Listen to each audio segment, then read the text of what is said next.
BBOR, Black Box Online Radio, coming to you from West Virginia at heart and from around the globe. And hello, Nedheads. Hello, Black Box Battalion. Today is Friday, another Cooper Friday. Welcome to the show. How's everybody doing? On Fridays, I talk to you guys about D.B. Cooper, the man responsible for the only unsolved skyjacking in U.S. aviation history. And in this episode, I will be responding to the list of 14 suspects, responding to the most recent D.B. Cooper sleuth video, and of course continuing our discussions on the psychology of skyjacking. And you guys know the drill. You can hit the like button if you want, subscribe if you haven't, and drop a comment down below if you have something to say about D.B. Cooper. For larger things, you can send them to me at blackboxonlineradio@aol.com. And I am your host, Box Ned. So there are a couple motivations for this episode.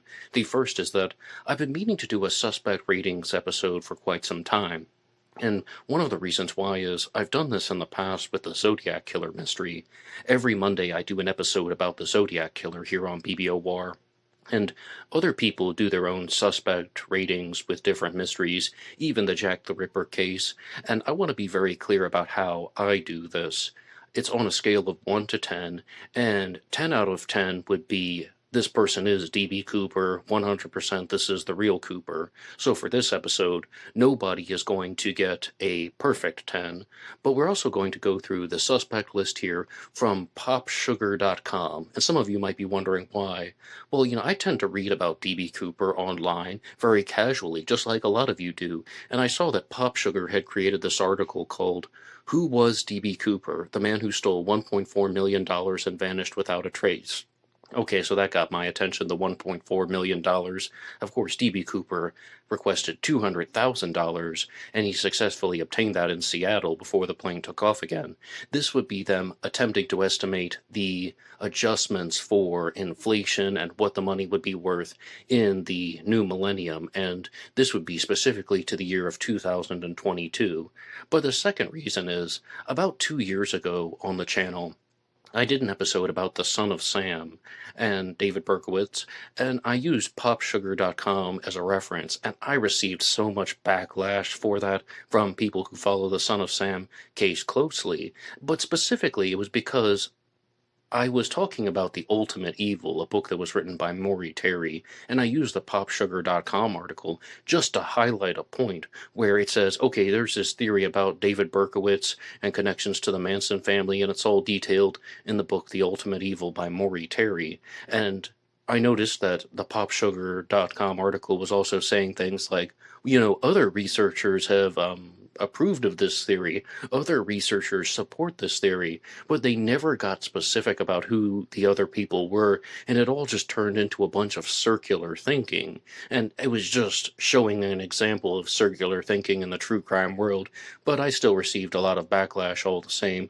because there are a lot of people out there who endorse that ultimate evil theory. But yes, it's one that always stayed with me.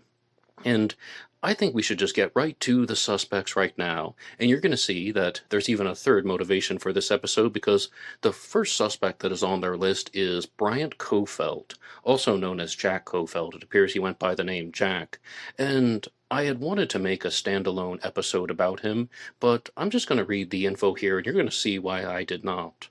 Jack Kofeld was a con man, an ex-convict, and a chauffeur for Abraham Lincoln's great-grandson, Robert Todd Lincoln Beckwith. In 1972, Kofeld began claiming that he was Cooper, intending to sell his story to Hollywood, to a production company. Kofeld, who bore a slight resemblance to the composite drawings of Cooper, was reportedly in Portland on the day of the skyjacking and suffered injuries that were consistent with a jump from the plane. While his story was temporarily convincing, FBI investigators later found several details Kofeld provided about the incident that were inconsistent with confidential information about Cooper's disappearance. Kofeld was quickly eliminated as a suspect and died in 1975. And before you quote this article on anything, it appears that there is already some incorrect information there that you guys might be keen to point out. But one of the reasons why I did not make the individual suspect profile episode on Jack Kofeld was I took a quick glance at it, and I saw some of these things like, okay, he was a con man. I mean, Cooper could have been a con man, but con men are notorious for lying. No, this stuff here about he was injured in Portland, and from my other readings, it appears that that was specifically injuries to his legs, which seemed consistent with somebody jumping out of a plane, parachuting, and suffering a very hard landing. But when I was just pulling up his obituary and findagrave.com, I was finding things about how he was born in 1917. You might even see that on the D.B. Cooper website, said he was born in 1917, but on a different website, a different memorial website, even listed his birth year as 1916. And I'm just thinking, whoa, wait a second. I am not a math person. I am really not, but wouldn't that mean that he would have been over 60 years old? And he would have been, let's see, if he's born in 1916 and the Cooper skyjacking occurs in 1971, then he's going to be around 65 years old. We're dealing with like a 64, 65-year-old D.B. Cooper, and even on the D.B. Cooper suspect list, it states that he is borderline too old. And I will entertain suspects in their 30s, in their 40s, in their 50s, and of course I'm even going to talk about Richard McCoy and Robert Rackstraw, who were in their 20s, but 65 is very old to be Cooper, and when that's partnered with this con man vibe, as well as the stuff about FBI elimination, then, I mean, this is just going to show that almost certainly this guy wasn't D.B. Cooper. As far as a suspect rating goes, I give him a 1 out of 10.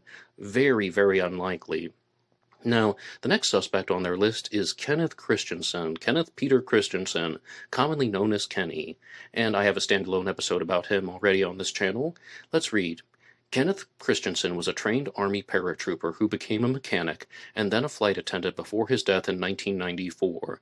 In 2003, Kenneth's brother Lyle Christensen watched a documentary about D.B. Cooper and became convinced that his late brother was behind the robbery, while Lyle made numerous attempts to convince the FBI agents and filmmakers such as Nora Ephron that Kenneth, who was shorter, thinner, and lighter in complexion than the eyewitness descriptions, was behind the skyjacking.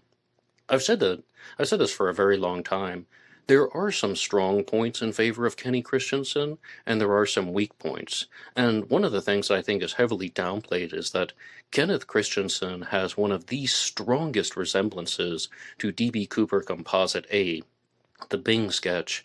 But what I say about that is that he has a very strong resemblance. It's just almost as if his facial features were bigger and bulkier. Like he has the same nose shape, but it's just larger. The same jawline, it's just his head appears somewhat larger.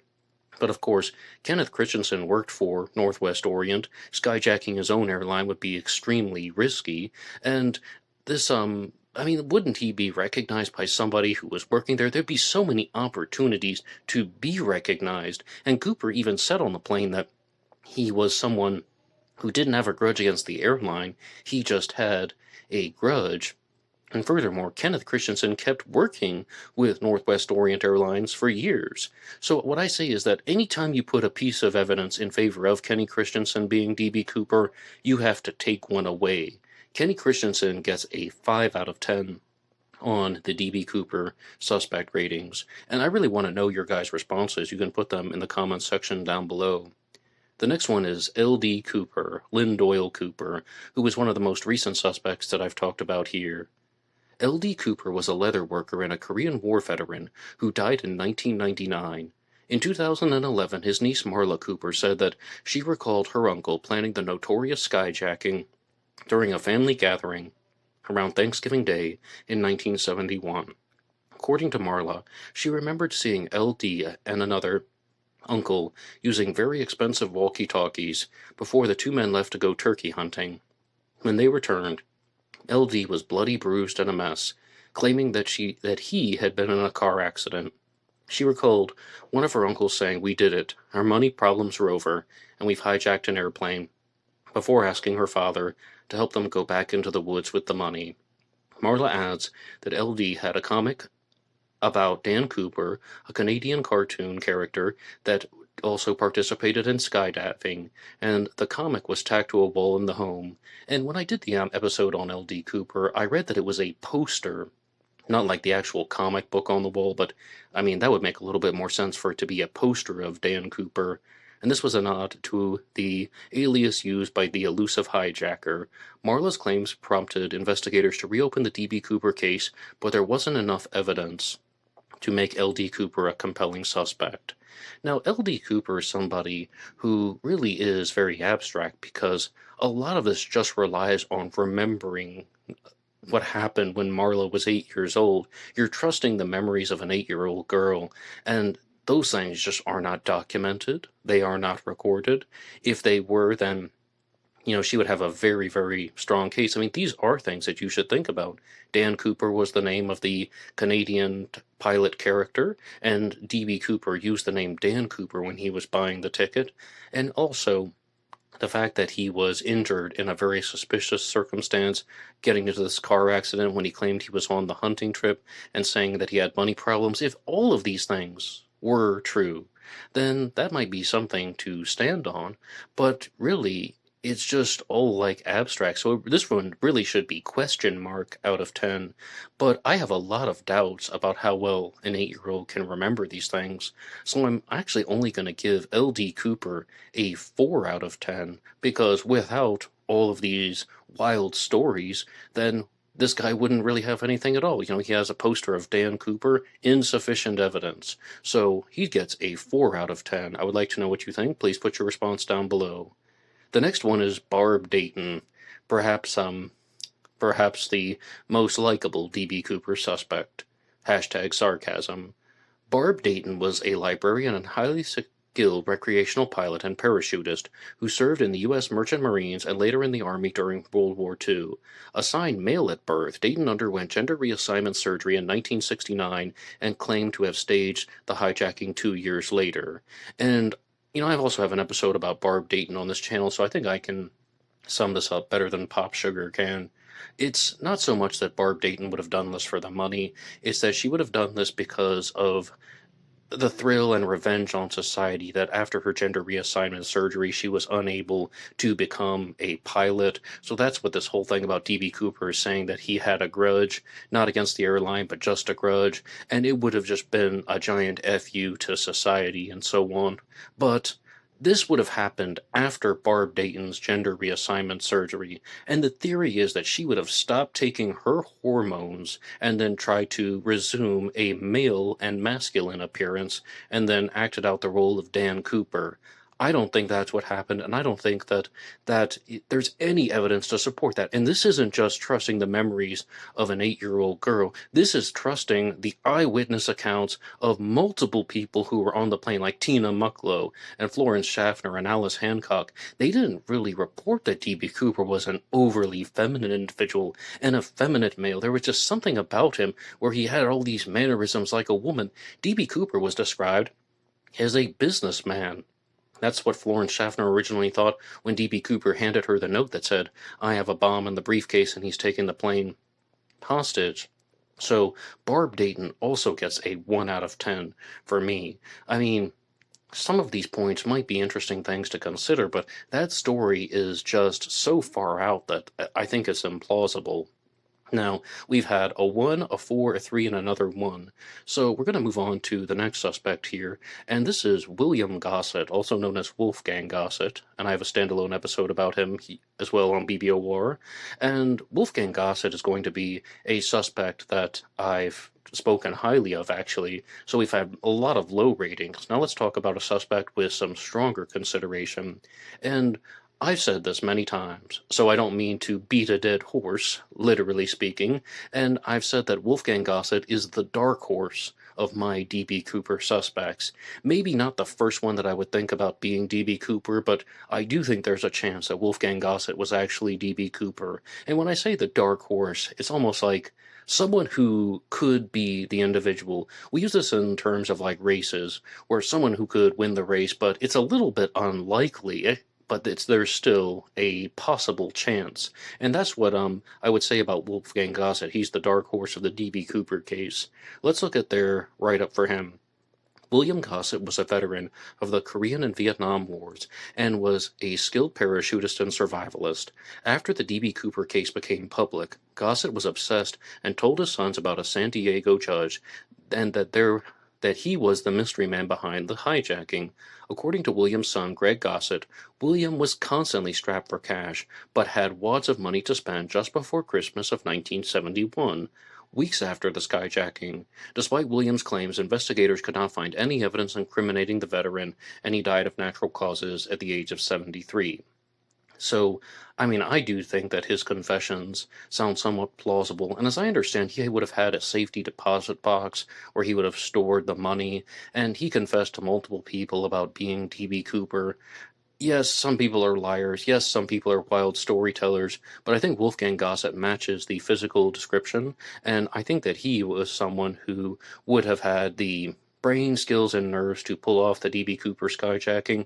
And another thing about him is that, if I recall, he was stationed in France at the time in Europe, and that's how he could have learned about the Dan Cooper comics, which were a French language comic. So, I just think that these confessions should not be downplayed in his case, as well as this thing about having the cash in Christmas of 1971. So, William Gosset is going to get a higher rating, and sometimes, yes, I do use the decimal point, so he'll get a 6.5 out of 10, and I would love to know what you guys think. Now, I probably shouldn't even do this one, but because these are the 14 suspects about 14 D.B. Cooper suspects, we have John Emil List. John Emil List was a convicted murderer who killed his wife, 3 children, and 84-year-old mother at their home in Westfield, New Jersey, and List withdrew $200,000 from his mother's bank account and disappeared and evaded the police for nearly 18 years. I didn't even recall that thing about the $200,000 from the bank account. I'll take their word for it. I did an episode of True Crime Talk Radio in the morning where I told the John Emil List story, and in short, he goes on the run. He actually goes out to Colorado first. I believe he parked his car at the airport, but then he tried to fool people by taking a train out to Colorado, and that would have worked. And the only real reason why people think that John Emil List was D.B. Cooper is that he was a criminal, a murderer who was on the run, and those dates matched up. Of course, you could say, he has the businessman type appearance and so on, but he was convicted for the murders, never confessed to have been D.B. Cooper, and furthermore, there's absolutely no reason to suspect that he was D.B. Cooper. Just because he's a criminal who's roaming about America, and when he goes out to Colorado, he actually tries to work as a short-order cook, from what I've gathered. So, again, there's absolutely no reason to suspect this guy of being D.B. Cooper. He's just somebody who committed a crime in a roughly similar time frame.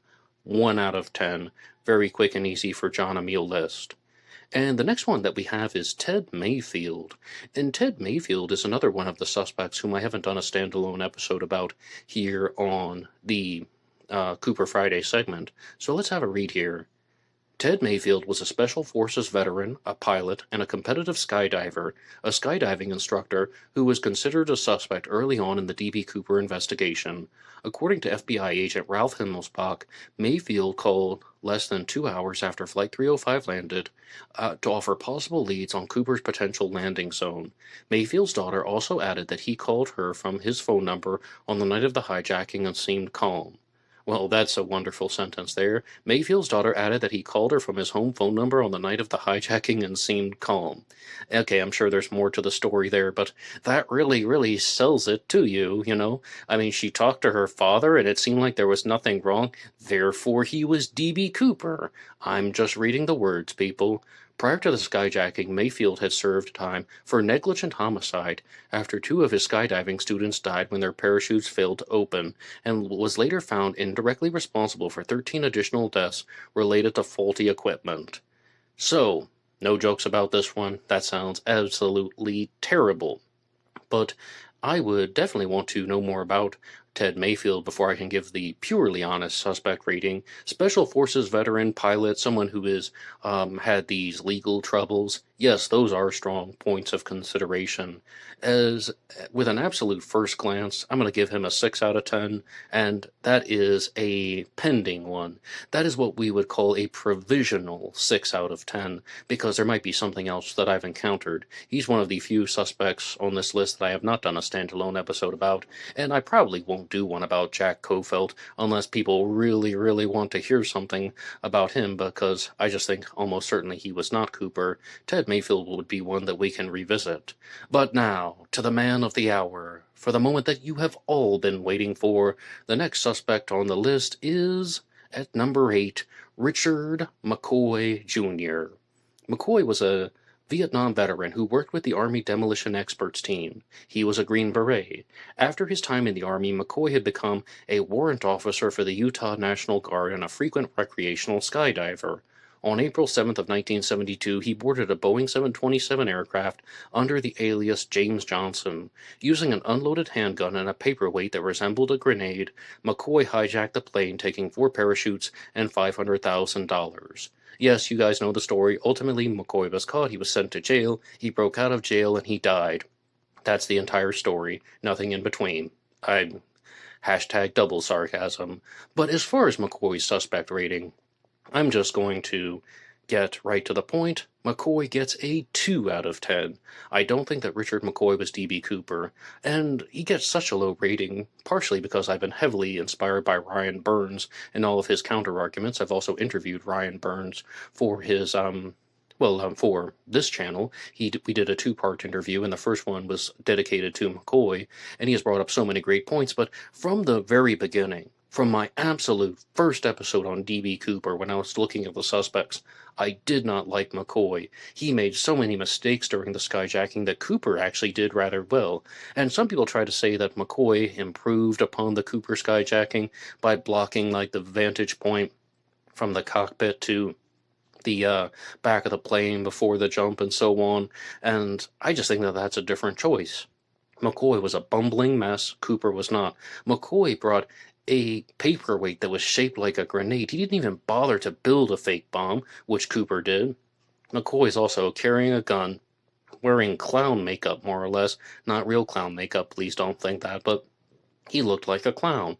Cooper was doing the Clark Kent disguise, put on his sunglasses, and that was it. So, Cooper is smooth, McCoy is rough like sandpaper, and that's the end of it. McCoy gets a 2 out of 10. Please feel free to weigh in the comments section down below. And the next one, we have Sheridan Peterson.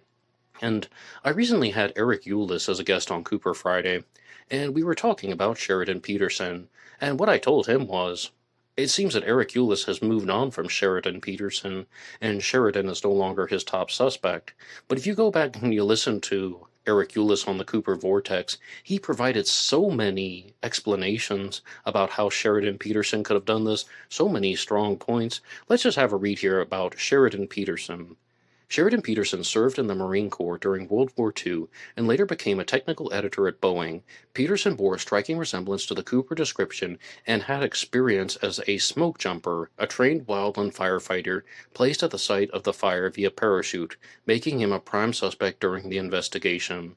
And not only that, but he even wrote for Smoke Jumper magazine, so this is some guy who knew how to handle the parachutes. And I've said, though, that Sheridan Peterson also has a very strong resemblance to D.B. Cooper Composite A, much like Kenny Christensen, but Sheridan Peterson's alibi was that he was in Nepal at the time. He was actually writing a book, which was called The Idiot's Frightful Laughter, and when Eric Eulis had the opportunity to examine his passport, he found that pages from the passport were missing that should have lined up with the D.B. Cooper skyjacking, so all of that stuff is extremely suspicious.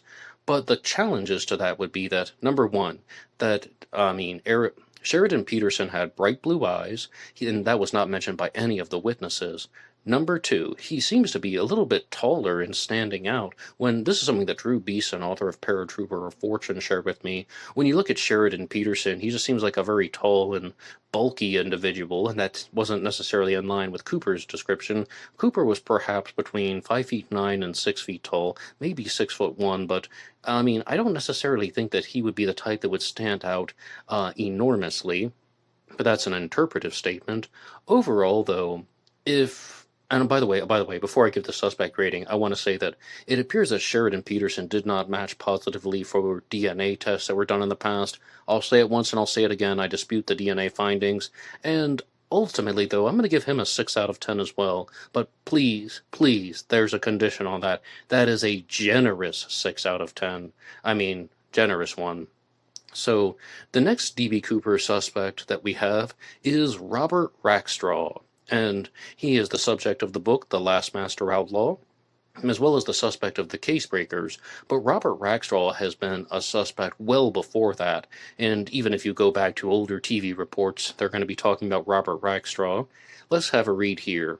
Robert Rackstraw was a retired pilot and ex-convict who had served on the Army helicopter crew team in Vietnam. In February of 1978, he was arrested in Iran and deported to the U.S. over explosives, possession charges, and check-kiting charges. He was later trying to fake his own death in a rented plane and was arrested for allegedly forging federal pilot certificates. Rackstraw resembled the sketches of Cooper, but would have only been 28 at the time of the skyjacking. Oh, you think that Robert Rackstraw resembles the composite sketches of D.B. Cooper? I say absolutely not. Even when you look at how there are aging lines on the composite sketches of Cooper, and you just heard there Rackstraw would have been 28, and also that Rackstraw doesn't seem to have some type of older, mature appearance, whereas McCoy did. McCoy was in his late 20s as well, but I completely admit that McCoy looks older than his late 20s. He could have easily passed for his late 30s, but with Rackstraw, I'm really not seeing it there. But I should also point something out to you guys, and that is that on Zodiac Monday, I've started giving out an award for the Comment of the Week.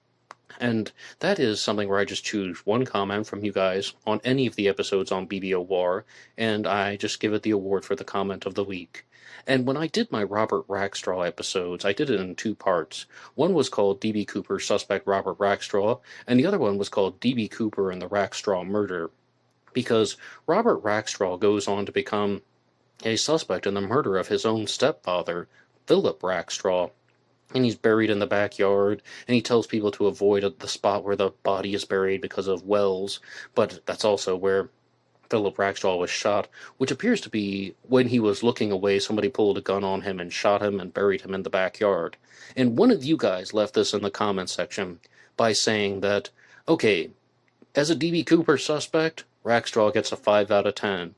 As the suspect in the murder of Philip Rackstraw, 8 out of 10. And I was like, that should be an award for the comment of the week. That was another supporting reason why I added that segment on Zodiac Monday. And yes, that's what Rackstraw gets. He gets a 5. Robert Rackstraw is a 5 out of 10. 8 out of 10 for the murder of Philip Rackstraw. As a D.B. Cooper suspect, mediocre.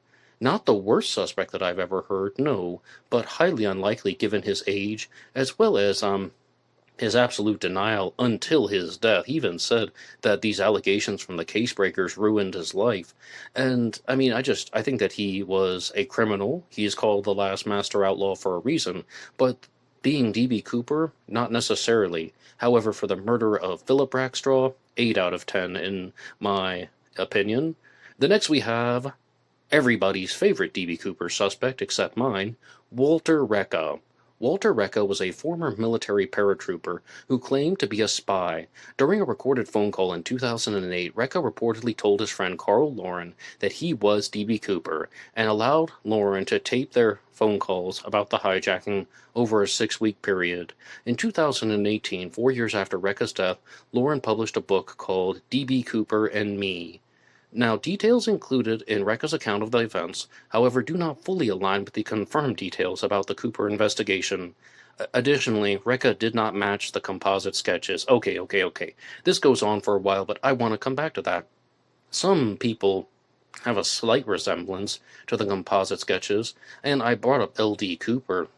I think that he has a resemblance to multiple composite sketches, but with Walter Rea, 0. None of them. Doesn't match the physical descriptions. Walter Rea was also a habitual liar, saying that he works for the CIA and the KGB, carrying multiple passports. He was saying that he jumped out of the plane near Cle Elum, Washington, which was 100 miles to the east of the flight path, and I really just think that Walter Rea was some guy who was walking around the woods that night. he got a ride from somebody, and he has like a raincoat draped over his arm. I accept all of that. But being D.B. Cooper? No.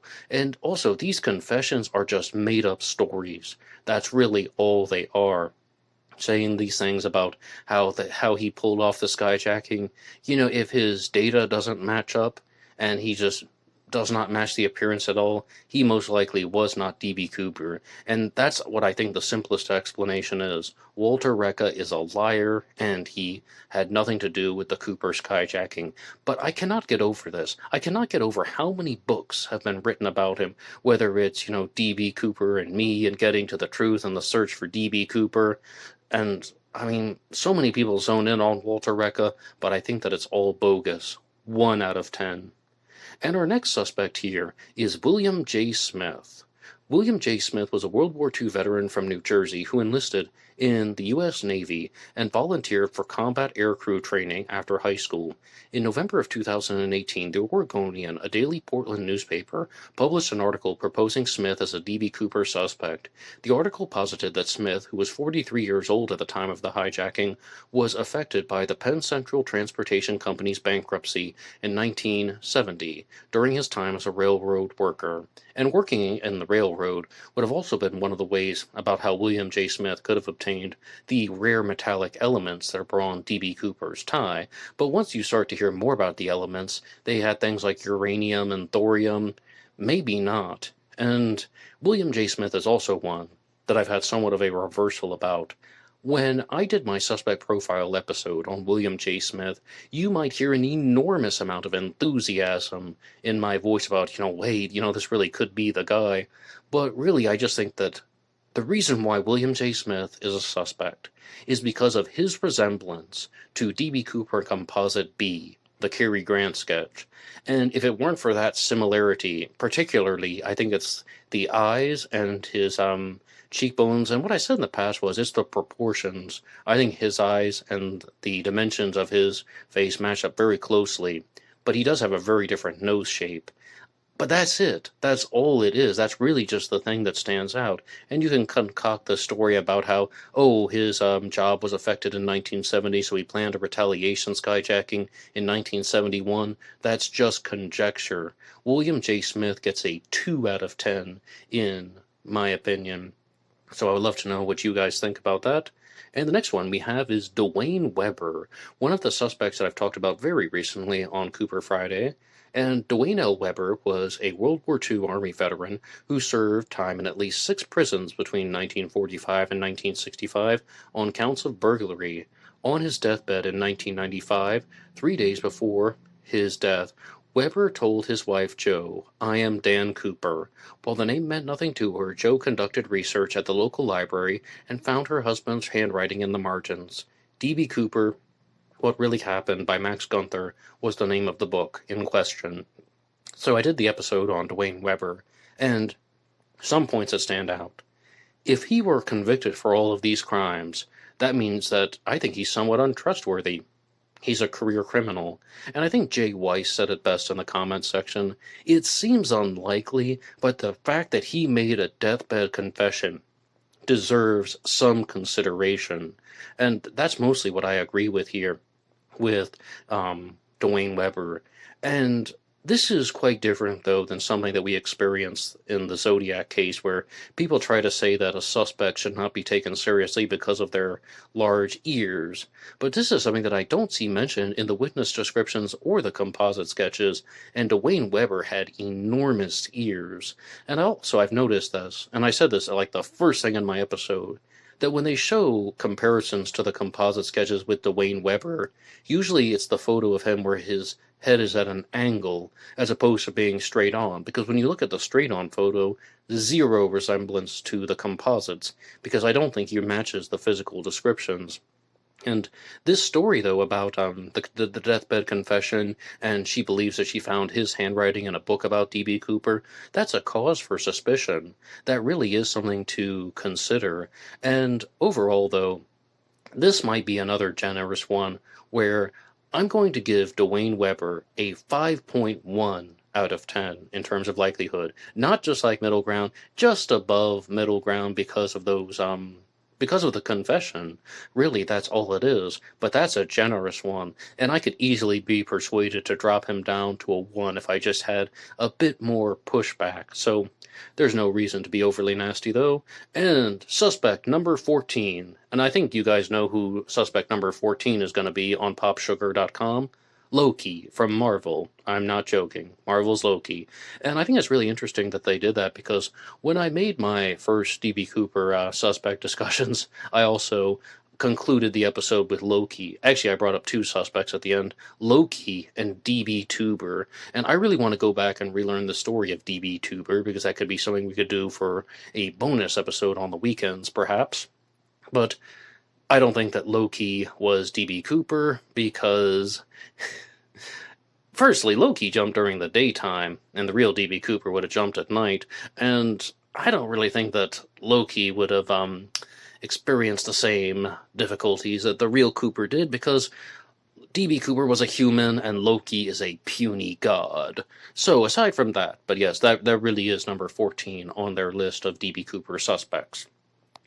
Now, what do you think about the suspect ratings? As you can see, though, they really left out some of the stronger contenders. Skip Hall was not mentioned on this list. Ted Braden was not mentioned on this list. And even other suspects that you might have wanted to hear about, such as Vince Peterson. And I think all of us are eagerly waiting for Eric Eulis to reveal his new person of interest in the D.B. Cooper case. But what do you think about any of these suspect ratings? Because it seemed like the one that I was kind of leaning most strongly toward would have been Wolfgang Gosset. But, I mean, with suspects like Skip Hall and Ted Braden, I would even put them higher on the list than any of the ones that were discussed. And the ones that I stand by the most strongly on would be Kenny Christensen, 5 out of 10. And Robert Rackstraw, 5 out of 10. And I would just love to know what you guys think about any of these things. And also, I said that we're going to discuss some other things in this episode. Ryan Burns of the D.B. Cooper Sleuth channel released a response to Dr. Todd Grande's psychological profiling video about D.B. Cooper, and overall it didn't seem so bad. It's just Ryan is very keen to point out all of the errors that were in that video, and I'm sure you heard some errors from popsugar.com, but they don't really mean too much. But with Dr. Todd Grande, he's trying to make these psychological assessments of various criminals. And on the one hand, I completely appreciate what he does because he has a video about everything. Anytime that I'm trying to look into a true crime case, or maybe it's just some type of pop culture issue that's going on, he has a video about that. But at the same time, by making these videos rather quickly, he's not really getting under the surface. And also, he most likely has a team who is finding the topics for him, and they aren't necessarily fact-checking. And Tom Voigt of ZodiacKiller.com called him out for the Zodiac episode that he did, just saying that it's filled with mistakes and errors, and the doctor is a sham. And I watched that back in 2020 and did a direct response to it when I was still somewhat of a novice in the Zodiac Killer world, and I didn't catch too many of the mistakes, so I rewatched it last year upon the request of somebody else, and I agreed completely. Filled with mistakes, errors, and misinformation. With the D.B. Cooper one, yes, of course, there were, lots of imperfections in it, but the things that I think that really should be zoned in on were the psychological assessments of Cooper, and I think Dr. Todd Grande was trying to talk about how D.B. Cooper had psychopathic tendencies, the kind of person who's going to hold a plane hostage, threaten everybody, and Ryan Burns even brought up this about Martin McNally, another skyjacker, that he would not have been afraid to take someone else's life. And that could be a psychopathic tendency. And another thing, though, that I think I would really want to challenge, or it's a point of contention and even confusion on my part, is that when D.B. Cooper is on the plane, he was drinking a bourbon and soda. And Dr. Todd Grande said he ordered 2, but it seems like the general acceptance is that he only ordered 1, and he's just having a drink that has alcohol in it. And everybody is saying, oh, he had to do that to calm his nerves. He had to do that because he was just so nervous and freaking out. And I don't necessarily think that that's true. 1 bourbon and soda during the entirety of the skyjacking? If anything, that's just something that he was doing Number one, because he perhaps liked the drink. Number two, to pass the time. Number three, maybe he was trying to look classy and put on this facade of being a businessman. But I don't think that that would represent nervousness. I don't even think smoking the cigarettes would represent an intense form of nervousness. And that is my ultimate take on the subject. So I do agree, though, that Dr. Todd Granda even stated that D.B. Cooper should be viewed as low in neuroticism. All right, so low in neuroticism, not worrying. And, I mean, maybe I'm completely wrong, but I don't think that D.B. Cooper was trying to calm his nerves with the bourbon and soda.